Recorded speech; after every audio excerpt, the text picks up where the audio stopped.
Harry Yeff.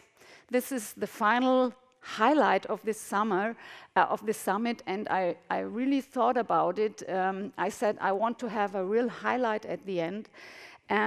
He is an artist and technologist specializing in voice. So we had literature already, so now we go back to the human voice, to the basics, being able to speak. And he's, of course, working with AI and tech-based performance art. The Economist quoted him a champion of a new wave of artists and musicians. Herbert and we got in contact with him a few years ago. He transformed Herbert's voice already. So it is wonderful that he will close this 2 days summit now. And I'm really happy that you are with us. It's an absolute honor to be here. Susanna said specifically, like, I speak at a lot of conferences and I tend to be put at the end because I've been described as a cross-modal explosion. But this sentiment of being here and being able to represent voice and my work, starting in a very unexpected space, but there is this wonderful part of cross-modal experimentation is the eros of the unknown. I think there are whole new ways for artists from different backgrounds, different places, different environments to enter into the art and tech space. And I think that's extremely empowering. So my focus here today is to showcase not just the beginning of my story, but 3 main sentiments. I'm going to focus on the way in which I specifically interact with artificial intelligence, but these strategies do apply across all of my studio's projects. And these 3 pillars are opposition, collaboration, and mentorship. I'm going to primarily focus on opposition because there sometimes can be this accessibility and a discomfort in how systems can challenge us. But I really think in terms of theory and experimentation, this may be the most exciting part of this tech. And yes, it comes with interesting dynamics, complex questions, but I am obsessed with the sentiment of expertise. So I came from voice. I grew up in a neurodivergent home. A term in my area that we call is that we are all underclass, both my parents on welfare. And I definitely escaped into my voice. And when we think of voice, we can think of speaking and singing. But what I found was a whole world that goes back as far of predating music, predating language. This idea that vocal expression as a paralanguage. Like everyone in this room has a voice. 1, 2, 3, make a noise, scream. 1, 2, 3, scream. It was okay. So this thing that we have within us is this vast, stunning, cross-modal system, but we have a deep avoidance of this. And the world that I come from is to kind of take off any limiter on what we think the voice is and think about, well, what is the potential of the voice? A lot of my work started classic artist ego with myself, thinking about how far can I take my voice? So before I go on, I just want to show a piece which is effectively a live performance piece, which is from a series of research I call machine-inspired voice. And I'm going to get into this a little bit later. Can I have a touch more volume? I'm in the middle now, so it shouldn't feed back.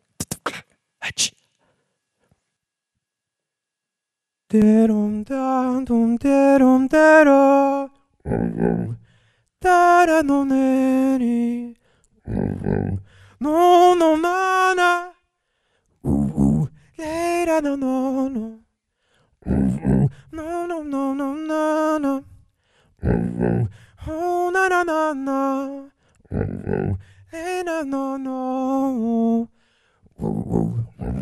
yeah yeah yeah yeah,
Thank you.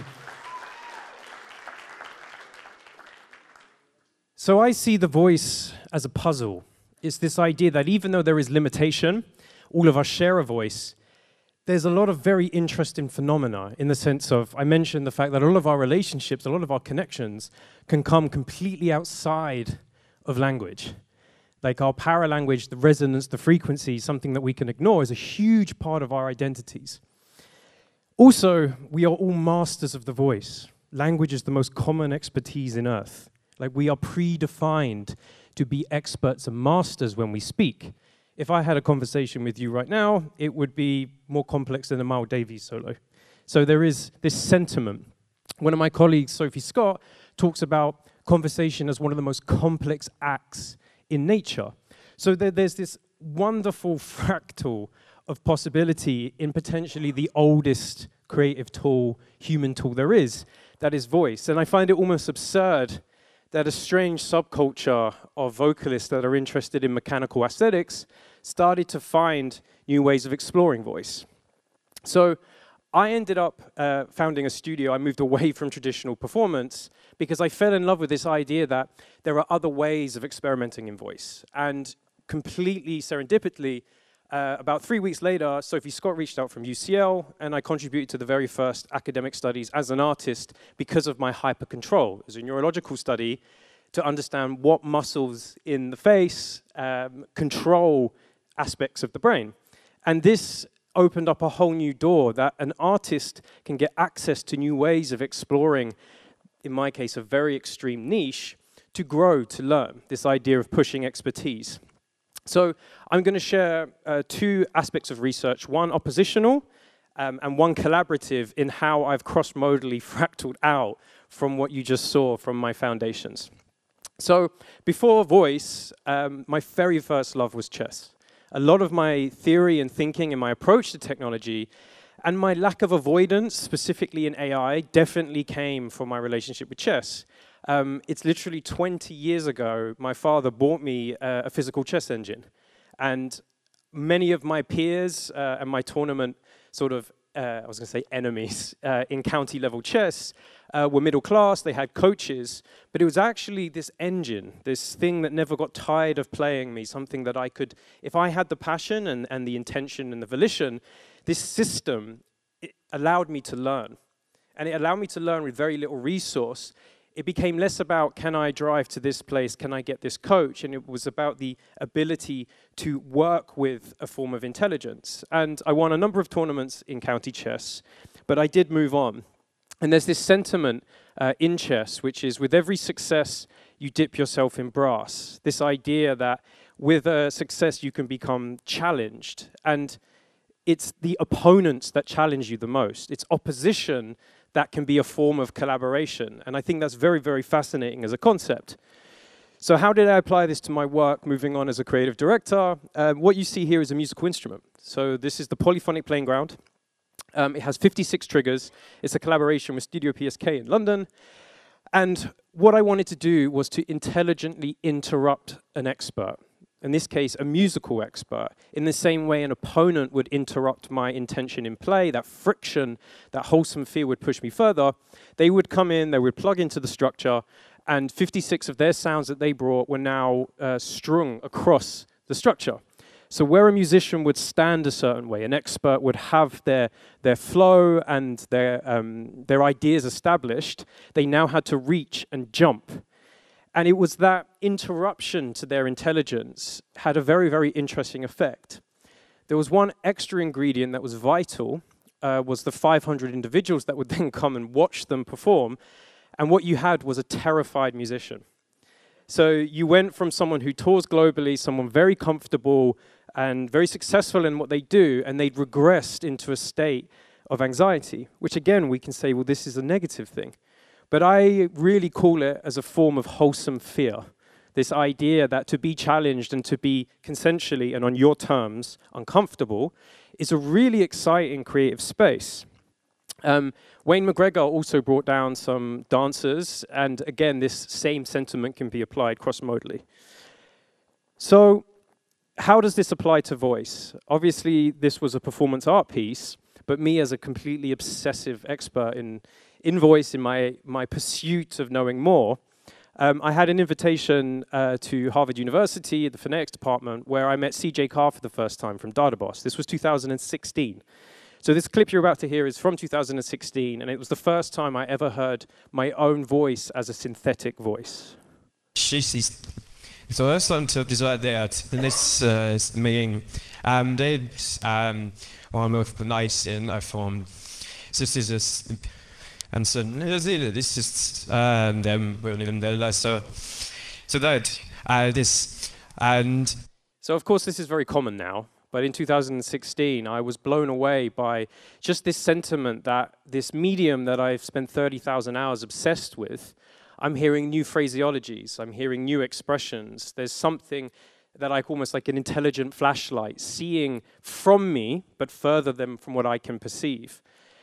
And again, because of this kind of sentiment from chess, I think I had a lack of avoidance. But every single person I played that clip to was deeply disturbed.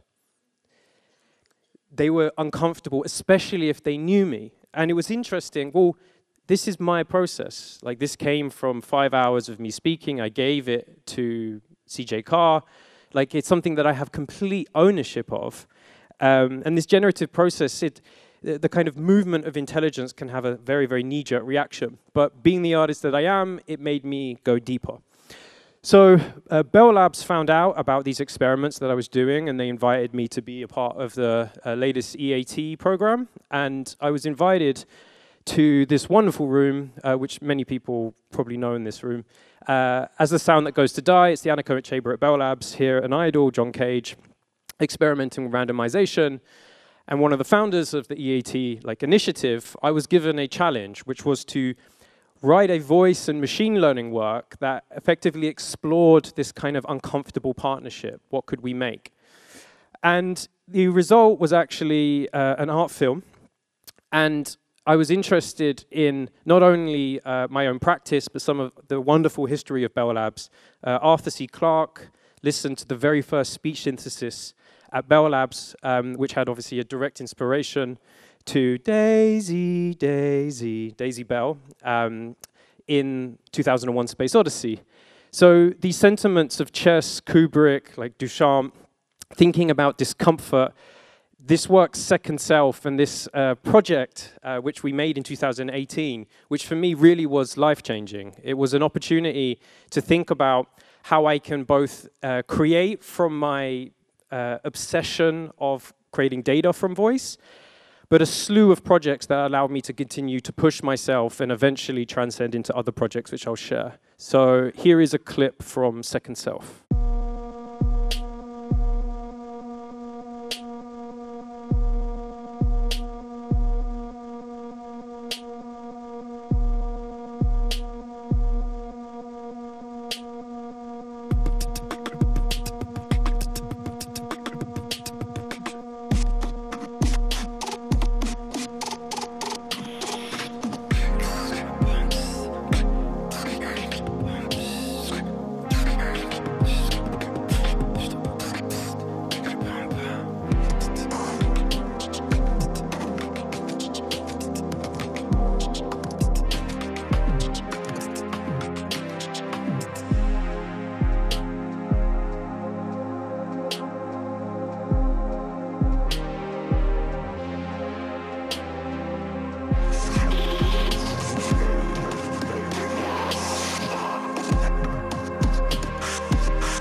Oh.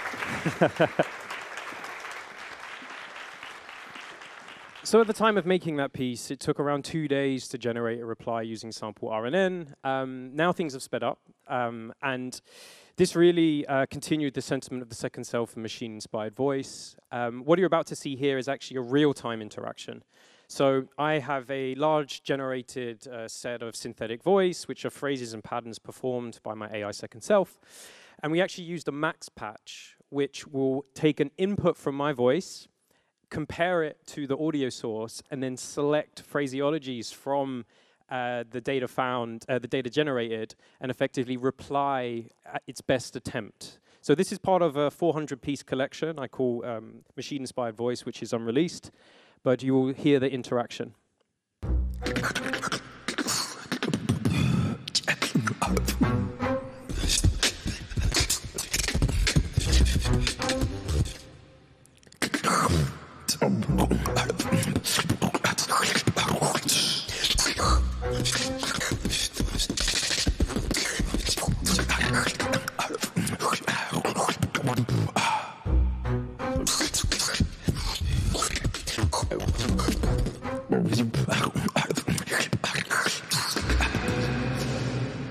Chaos.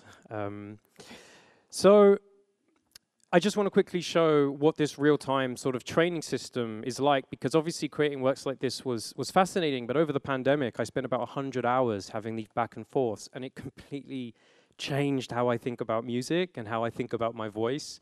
Not to the sort of benefit of all of my fans, but I approach voice not as music and not as language. I see it as an exploration.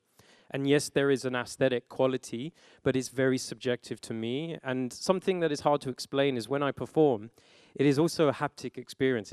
Music and percussion coming from within you is a very interesting sensation. But these systems doing patterns that I at first could not keep up with, over time, I started to generate more and more unique phraseologies. And the training went a little bit like this.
So this kind of churning of a collaborative mining of latent space for some form of beauty, kind of going back and forth, and this idea that obviously being extremely specialized, yes, these technologies can offer a wide spectrum of accessibility, which I am extremely excited by, but when you look at world class by any definition, or people that are deeply passionate, the pool of your reference becomes smaller and smaller, and the margins between expression and talent, especially in sports, is very, very small. So the ability to create a sort of a ghost that looks back at you, which in turn gives you insight and challenge and thought, for someone that is so obsessed and in love with what they do, is a very unique experience. So I'm just going to very quickly share 2 short stories. Obviously, the obsession with my own voice is still present, but things have expanded. We started to explore visualizations of voice, something that I've been doing for around 10 years, starting with cymatics and then moving into generative. And one collaboration that's worth mentioning is an older generative system, which was a collaboration with The Mill in New York. And this moment kind of changed my strategic approach to why I create art and in this space. And we had 500 individuals, and they would come, and effectively the features in their voices, the public's voices, would generate this 2-story spectacle. And there was a father with a daughter in the audience. and the young girl was like a koala bear on his leg, extremely shy, didn't want to interact with anybody. And she walked up to the system, and she started with these very quiet, tiny sounds. And these small utterances, when visualized, this augmentation led to her screaming and laughing and shouting. And as almost obvious as that is, I realized that interactivity really does have the ability to open up. You can see things, do things, and experience things. There's a chance to maybe change someone's mind with awe, beauty, and wonder. And I find that deeply fascinating. So this was the precursor to Voice Gems, which is our latest particle system. Which, yes, particle systems are kind of your beginning when it comes to data visualization, but this is really about the poetry of the project. And what we do is run 2 simultaneous systems. The first picks up on the 3 most common resonances found in 1.5 minutes of audio. Each of you have a different voice in the room. And effectively, based on that, we'll set an XYZ placement of an RGB color swatch. So in 2020, we locked in the colors in a 3-dimensional space, and based on those resonances, it sets a color palette. The second system will pick up on rate of transient. So how fast is someone speaking? What is the attack and release on each plosive of how they're speaking, amplitude and harmonics, and that places the 200,000 particles. So we overlay the colors with the system, and then we end up with unique pieces. So what is exciting about this project is we are slowly collecting works, and beyond honored to be able to collaborate with Herbert, to be able to explore this visualization, but something fascinating started to happen. We started to develop an archive, and this archive now has 200 pieces. So obviously there's a number of the people in the room have contributed, which we're honored. But to have Sasha, Ai Weiwei, Philippe Pantone, Jane Goodall, Operator, and this growing scene of remarkable voices, the Manifesto of Voice Gems also focuses on vulnerable voices and unique stories. So this is actually a brand new piece that I wanted to share with you. And it's actually the voice of a tree.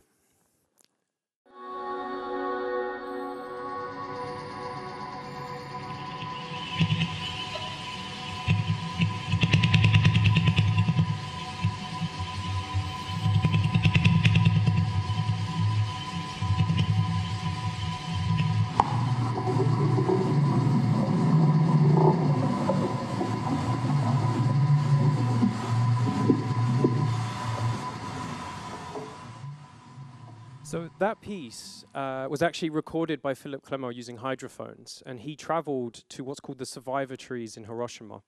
These were the first living things to grow after the bomb went off, and he managed to record the voice of this tree exactly 75 years after the detonation. So when we're able to actually capture these vocal phenomena and these stories, it's not something that I or Trung Bao, my collaborator on the project, own. There is this synergy and collaboration and this continuing growing of collected stories. And with these remarkable stories, these huge narratives, something very unexpected happened, where we started to get our first bits of global press, and we started to receive hundreds of emails from people that had lost loved ones, receiving recordings of laughter between lovers because they want to replace a diamond engagement ring with a digital gemstone. And all of these stories started to flood to us, and the fact that voices have very little ceremony these days, especially in the West. And what I mean by that is, I lost my father 2 years ago. Voice notes exist on a laptop or an iPhone. And it's like, what are the new ceremonies, the new traditions, where things that are seen as small, as we get older, become something very, very profound. And as artists, this is something that we embraced, but we loved that this was a community response, that people that are not tech native, people that have no blockchain background, because of the utility of the spiritual aspect of the project, which are 2 words that don't normally go together, brought in creation. So I'm going to show this piece, and it's actually one of my favorites. Tell me your name. What's your name? Lucy. Where did you go today? The zoo. You went to the zoo? Yeah. You went in the Wawa? Yeah. What animals did you see? Penguin. A penguin? Yeah. So simple. It's a conversation between a father and a daughter. We isolated the daughter's voice. Children tend to produce pride of gemstones. And every 2 years, we're going to create a new one. And what's interesting is the father can already see and hear that her voice has changed.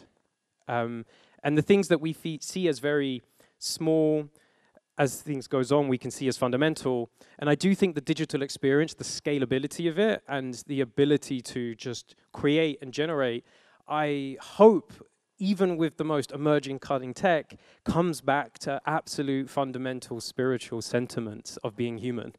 And I think those oppositional ideas are what make incredible projects. What you see here is actually not a render, it's a physical piece. So it's an aluminum mineral grown on a 3D structure, and this is the laughter between lovers. So building these experiences and creating work, physical pieces, this archive, myself and Chongbao are aiming for 1,000 pieces.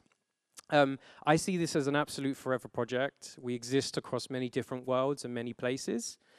But the last thing I will say, which is wonderful to close this, this event, is that I think innovators climb a lonely mountain.